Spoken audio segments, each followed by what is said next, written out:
Hello, I am Chelsea Benoot, and for my final presentation in archaeological theory, my theory is humans were once giants. Now, stick with me here. I know it feels like a bit of a stretch, but I have evidence to prove I'm right. So here's how the theory goes. So humans were once giants, like the giants of mythology type giant.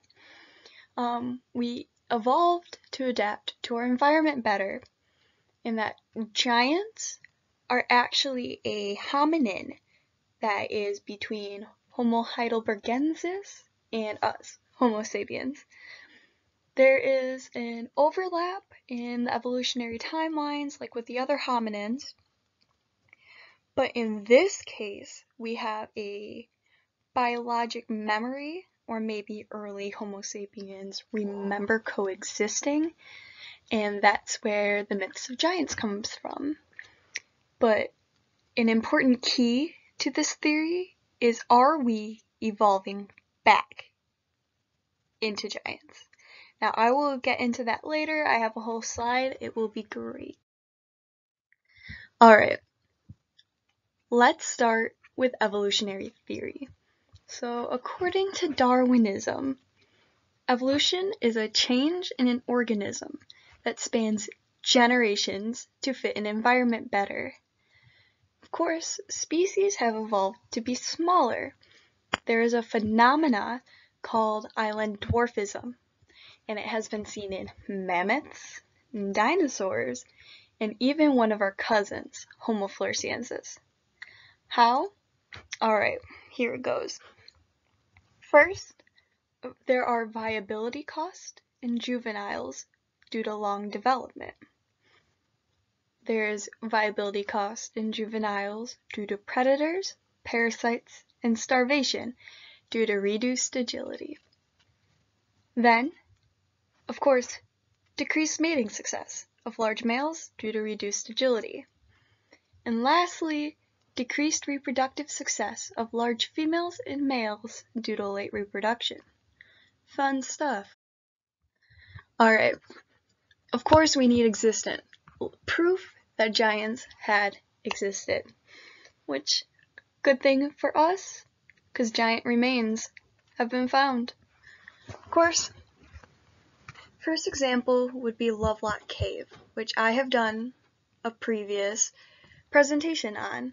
In Lovelock Cave, 2 mummified giants were found.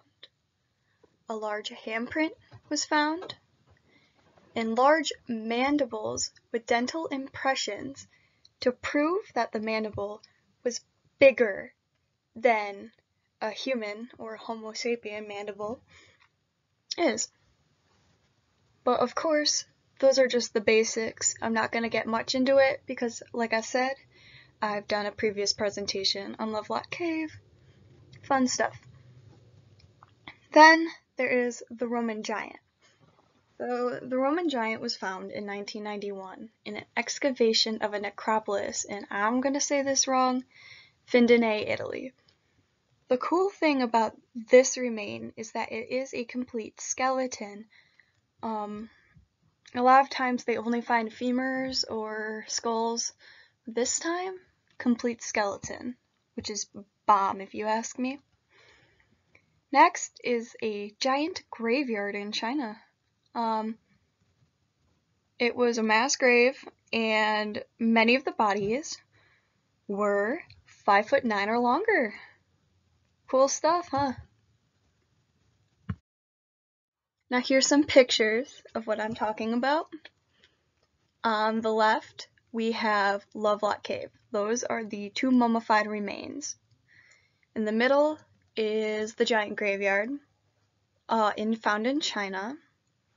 And on the right is, I believe that's a femur of the giant compared to a human femur from Rome.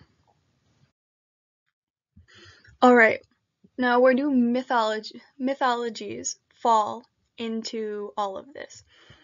So most mythologies haven't had a lot of outside influence from other mythologies. But somehow giants are still consistent within these mythologies. In the Greeks' case, the giants are even precursors to the gods. I believe that this is a reflection of giants being precursors to humans. Other examples of these myths include, like I said, the Greek giants. There is Goliath and the Nephilim in biblical stories, the Jotun in Norse mythology, the Daityas in Hinduism, and our good old friends, the Site Ka from the Pewits. Of course, I didn't mention before, but the Site Ka are the giants found in Lovelock Cave. Okay, so is there a possibility that we are evolving back into giants? So, of course animals can evolve to be smaller, but they can slowly evolve to a bigger size again. This has been observed in many animals, but it has been noted that primates show the slowest growth rate of size increase. The largest primate found outside of, giants, of course, was Gigantopithecus blacki, which weighed 1,100 pounds. So, what is my proof that humans are evolving to be big again? Well, with each century, the average height of humans gets bigger. So, let's go with a random year in the past. Let's go with 1776. So the average height in 1776 was 5'8". Today's average height, 5'9". Wow, big difference, Chelsea, you say. But listen, it's a small difference, but it's an upward trend.